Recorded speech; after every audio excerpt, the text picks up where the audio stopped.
College game day is going to Athens to watch the Ole Miss Rebels take on the Georgia Bulldogs. Now, Georgia is laying just over a touchdown in this game. It's the fourth straight game for Georgia, and Ole Miss is coming off of a bye, then their scare against Washington State last week. I don't put a lot of stock into that Ole Miss game against Wazoo because it was such an obvious letdown, look-ahead spot.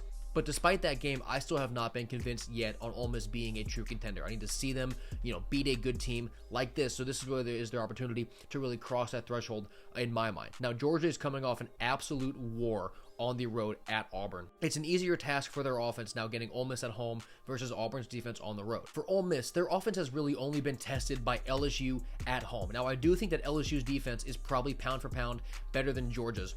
But how does that translate onto the road? Because Ole Miss only had 24 points in that game against LSU and has Trinidad Chambliss. This is by far the biggest spot he's ever played in. This is going to be the loudest, most raucous, most intimidating atmosphere he's ever played in. So I wonder how he's going to react to that. Now, Georgia's secondary, they can get got in the downfield passing game. We saw Tennessee do it, and Ole Miss has more than a pulse in downfield passing.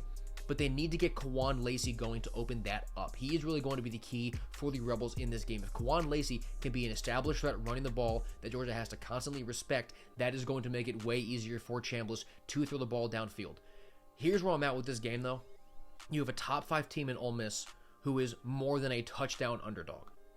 That, in my mind, tells you all you need to know. Now, this Georgia team, it's not the same Georgia that we've seen the past 3 years. It's still a very good Georgia team.